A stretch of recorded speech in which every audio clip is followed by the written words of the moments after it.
नमस्कार मंडळी, मी श्याम मस्कर आणि तुम्ही बघताय तुमचं आवडतं चॅनल रेनबो मास्क. मंडळी, आम्ही वेगवेगळ्या विषयावर तुमच्याशी बोलत असतो, चांगल्या पोस्ट करत असतो. तर तुम्ही हे चॅनल आमचं सबस्क्राईब केलंच असेल, केलं नसेल तर लवकर करा. आपल्या मित्रमैत्रिणी नातेवाईकांवर कळवा.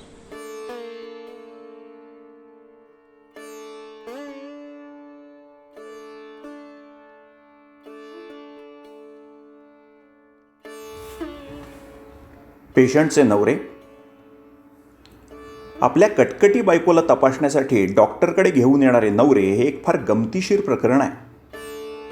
आता बायको आणि कटकटी बायको या दोन वेगळ्या वेगळ्या गोष्टी आहेत की ही एकच भानगड आहे, यावर मतमतांतरं असू शकतात. पण वरचेवर किरकिर करत राहणाऱ्या बायकांचे नवरे मात्र ही एकच भानगड आहे यावर ठाम असतील. या नवऱ्यांच्या इतकी सोशिक जमात मी दुसरी पाहिलेली नाही. माझा माथा पेटता हे 20-20 वर्ष ऐकूनही हा नवरा पेटत नाही, हे माझ्या लेखी एक आश्चर्यच आहे. किंवा डोक्यात चावता हे वर्षानुवर्ष ऐकूनही डोकं फिरवून न घेणारा नवरा, किंवा अंग रिवरिवता अंगाचं भडको होतो हे सतत ऐकवणारी बायको असूनही न भडकणारा, किंवा माका गरगरता हे बायकोचं वाक्य ऐकून ऐकून न थकता डॉक्टरची वारी करणारे नवरे हे माझ्या लेखी पाद्य पूजा तीर्थपात्र आहेत. एकनाथानं म्हणे एक विंचू डंख मारायचा आणि ते त्याला परत सोडायचे, अशी एक काहीतरी कहाणी आहे. अहो, पण ती एक दिवसाची कहाणी झाली. ही ती आयुष्यभर तक्रारीचे डंख मारणारी सौभाग्यवती डॉक्टरांकडे आणत राहायची, हे संतकार्य नाही तर काय आहे? हे सगळं बघितल्यावर या बायकांना आणणाऱ्या नवऱ्यांचे 4 प्रकार आहेत असं माझं मत आहे. 1. लग्न झाल्या झाल्या कौतुकानं बायकोला आणणारे नवरे, आरंभवीर. 2. बायको जी जी तक्रार सांगते ती खरीच आहे आणि डॉक्टरांना हिचे आजारपणच समजत नाही आहे आणि कधीतरी ते समजेल अशी आशा असणारे आशावीर. बायको सांगते त्यात काही एक अर्थ नाही, पण कर्तव्य म्हणून डॉक्टरचे मागच्या जन्माचे देणे फेडणारे कर्जवीर, अशा 3ऱ्या प्रकारातील नवरे. आणि 4था प्रकार निष्काम कर्मयोगी म्हणून बायकोला डॉक्टरकडे आणणारे कर्मवीर. यातले जे आरंभवीर आहेत ना, ते फार संवेदनशील असतात. नवीन लग्न झालेलं असतं, ही नवी सासूरवाशीण मग तोंड पाडून बसली की हा संवेदनशील नवरा फार घायाळ होतो. तो घरात मोठ्याने बायकोला डॉक्टरकडे नेण्याचे जाहीर करतो. सासू जरा चिंतितच होते. ही का झाला काय, हा काम तर काय करणार नाही, ही का या सुका आजार पण येता कशान, किंवा माहेरच्याने रोगाट पोर गळ्यात मारलन की काय. मग ते सुनेक हळूच विचारते, गौ तुका आधी असा कधी झालेला काय, काय डॉक्टर चालू होता काय. ती नवसून आजारपण विसरून तडफदारपणे ती माहेरी कशी निरोगी होती याचे वर्णन करते आणि मग नवरा तिका घेऊन डॉक्टरकडे येतो. बाहेर ओपीडीच्या रांगेमध्ये हे दोघं चिकटून बसतात. त्यांची नंबरविषयी वगैरे काही एक तक्रार नसते. ती इतरांनाही मध्ये जाऊ देतात आणि स्वतःचा वेळ मजेत घालवतात. आतमध्ये आल्यावर नवरा कौतुकाने सांगतो, भाऊनो तुमका पत्रिका दिलेलं आहे, तुम्ही येऊ नये. मी मग हात पुढे करून त्या सुनबाईंची शेकहँड वगैरे करतो. सुनबाई लाजत लाजत हात मिळवते, टेबलावर झोपते आणि काय होते विचारलं की नवऱ्याकडे पाहते. मग नवरा सरसावतो, स्वतः तिच्या पोटावर हात ठेवतो आणि ही का हय गच वाटता निरंजरा फुकता हे वर्णन करतो. मी विचारलेल्या बहुतेक प्रश्नांची उत्तरं हा नवराच देतो आणि मग इंजेक्शन देण्याची वेळ येते तेव्हा मात्र नवरी माका इंजेक्शन नको असं जाहीर करते. मग त्या दोघांचं प्रेमळ भांडण पाहण्यात माझी 5-1 मिनिटे जातात. घे पडदिशी, भाऊंचं इंजेक्शन दुखत नाही, हलका हात असा वगैरे स्तुती मी त्याच्याकडून ऐकून घेतो. मी मध्येच हादूनमधून घेत नसेल तर राहू देऊ, औषध गोळ्या देऊया वगैरे बोलून बघतो. पण नवरा आता पेटलेला असतो. इंजेक्शन घेणं कसं बरं, मग घरी परत जाऊन फेऱ्या कोण मारात वगैरे ऐकवतो. शेवटी नवरा जिंकतो, इंजेक्शन देण्याचं ठरतं आणि मग सगळ्या प्रक्रियेमध्ये नवरा अगदी सगळी मदत करतो. काय तो प्रसंग वर्णावा.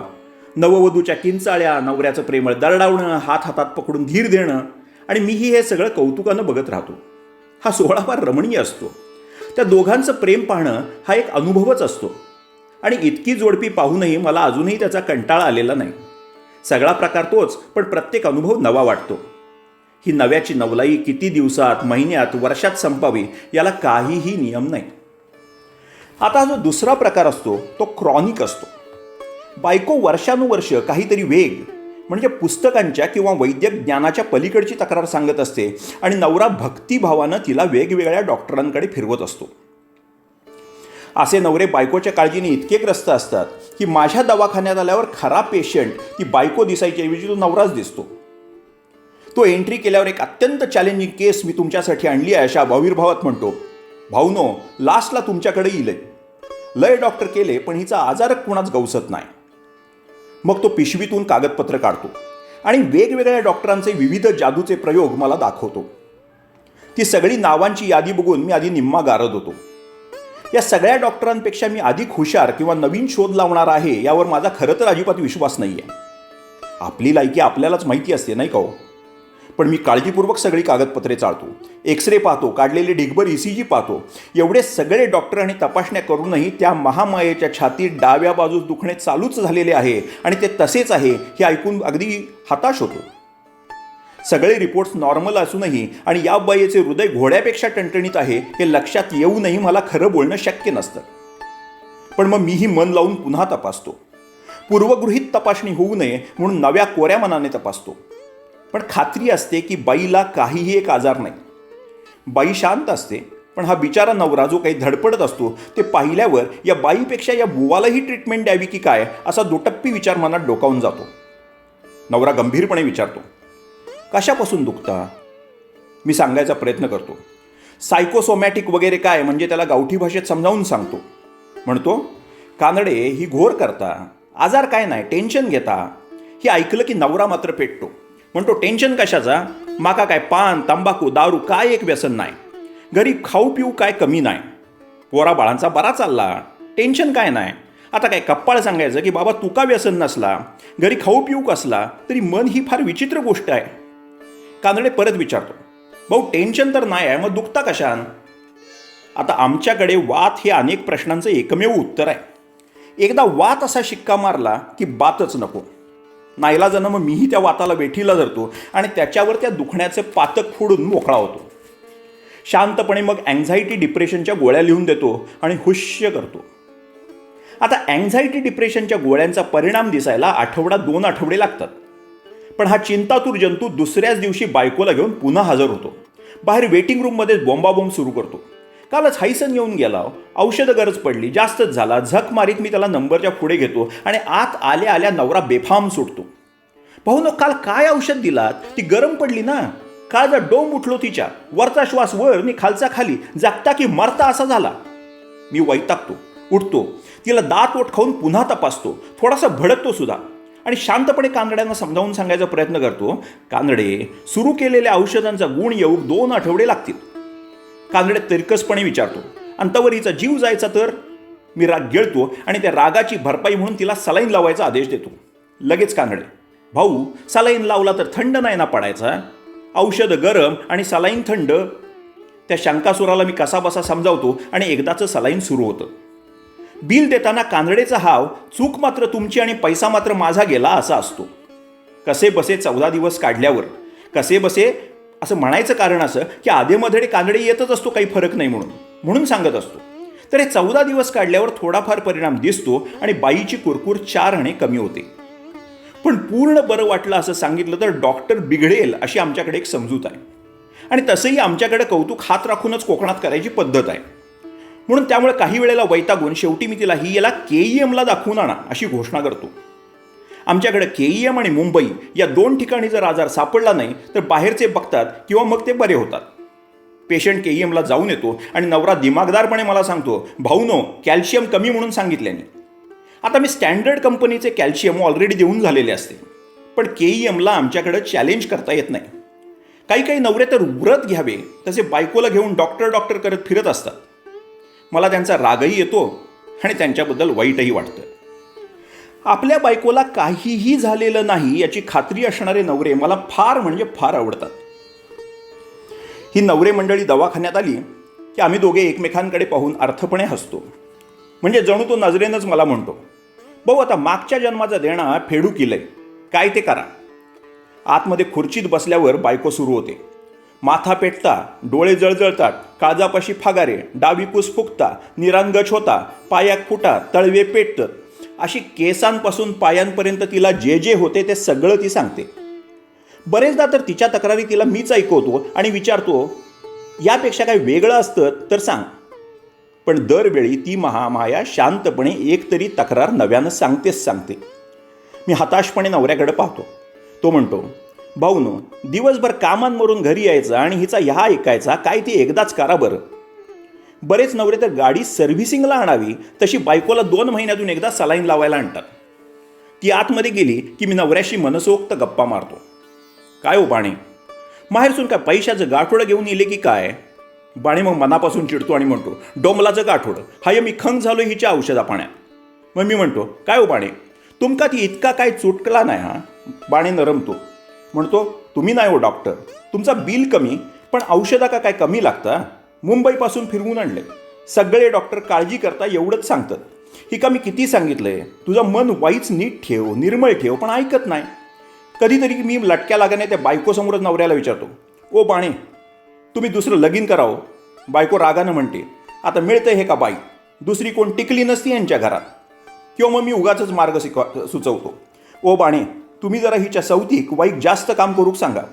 बाणे म्हणतो, ओ डॉक्टर, ही एकच झेपना, दुसरी खैसून आणू. खरं सांगतो, GPला यापुढे मानसोपचाराचा कोर्स कंपल्सरी करावा लागणार. कोकणात जर एवढे मानसिक अस्वस्थ असेल तर जगाचं काय असेल? काही नवरे मात्र खरोखरच त्या माऊलीकडे दुर्लक्ष करणारे असतात. अशा वेळी मी रागाने विचारतो, ओ वळुंजू, ही तुमची सख्खी बायको की सावत्र? एकच हा की 2-4 असत? जरा लक्ष देवा. तो नवरा ओशाळतो, म्हणतो, लक्ष देतंय हो. पण हे ऐकताना बायको मात्र जाम खुश होते. नवरा औषध आणायला गेला की म्हणते, भाऊनो, ते का जरा दम देवा, तुमचं ऐकतील ते. म्हणा दुर्लक्ष केलास तर सगळं सिरियस होईल. मी खरोखरच मग त्या नवऱ्याला फैलावर घेतो आणि 4 गोष्टी ऐकवतो.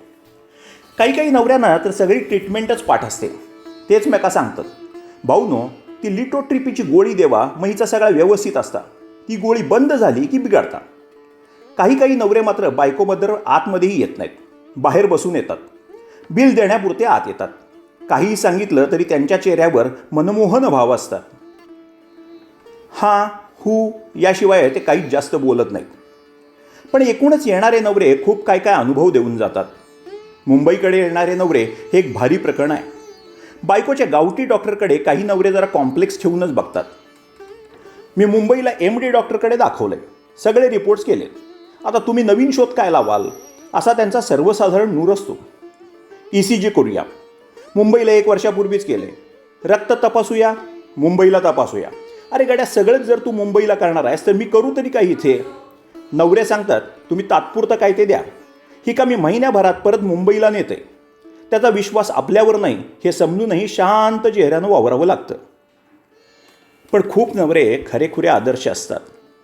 आपल्या सहधर्मचारिणींना आरोग्य लाभावं यासाठी प्रामाणिकपणे धडपडतात. माझ्याकडं धावडे नावाचे एक आजोबा त्यांच्या आजीला घेऊन वर्षानुवर्षे यायचे. तक्रारी त्याच, डॉक्टर तोच, ट्रीटमेंटही तीच. वर्षानुवर्ष हे असंच चालू होतं. स्वतः धावडेंनी मात्र इतक्या वर्षात मला फार तर 2-3 वेळा किरकोळ ताप वगैरेसाठी दाखवलं होतं. परवा धावडे आले. येताना एकटेच आले. मी विचारलं, आजी कुठं आहे? धावडे काही न बोलता शांत बसून राहिले.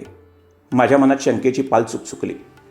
तोपर्यंत धावडे जड आवाजात बोलले, डॉक्टर, तुमची आजी गेली. मी हादरलोच. म्हणालो, महिन्यापूर्वी तर येऊन गेलो होती. धावडे भरल्या डोळ्यांनी म्हणाले, अचानक झालं, जरा उलटी झाली, घाम इला, पित्तासार वाटला म्हणून दूध दिलंय, पण पोटात सुद्धा गेलं नाही, जाग्यावरच जीव गेलो. मी सुन्न झालो. धावडे बोलत होते, डॉक्टर, इतकी वर्ष तिका तुम्ही सांभाळलंय, पण शेवटाला तुमच्यापर्यंत येऊचा तिच्या नशिबात नव्हता. धावडे आजोबांचे डोळे चांगलेच भरलेले होते. मलाही काय बोलावं सुचेना. धावडे मात्र बोलत राहिले, म्हातारीला तुमचा गुण होता हो. तुमच्यापर्यंत येताना तर ती जात नव्हती. तुमचा हात लागला तरी ती वाचली असती, पण टाईमच नाही मिळालो हो. मी शांतपणे तसाच बसून होतो. धावडेंच्याकडे बघत राहिलो. धावडेने डोळ्याला डोळा भिडवत विचारलं, भाऊ, तुमच्यापर्यंत येत आहो तर वाचली असती नाही हो. त्या विश्वासानं मी पुरता घायाळ झालो. काय सांगू या म्हाताऱ्याला आता? माझ्या मर्यादा, मानवी आयुष्याच्या मर्यादा की वैद्यकशास्त्राच्या मर्यादा? धावडे उठले आणि शांतपणे माझ्या इन्स्पेक्शन टेबलजवळ गेले. पुरते गहिवरले होते. टेबलापाशी जाऊन त्या टेबलवरती हात फिरवत राहिले. म्हणाले, तुमका आशीर्वाद आहे हो तुमच्या आजीचा. परत येऊन माझ्यासमोर उभा राहिले. मीही त्यांच्याकडे पाहत राहिलो. ते म्हणाले, आज मला तपासायचा नाही हा, पण सवय लागलेली तुमची पायरी चढायची आता म्हातारी गेली आणि मी राहिलो. धावडे शांतपणे बाहेर निघून गेले. मी मात्र तसा सुन्नपणे पुढचा पेशंट येईपर्यंत बसून राहिलो, त्या आजीची आठवण करत.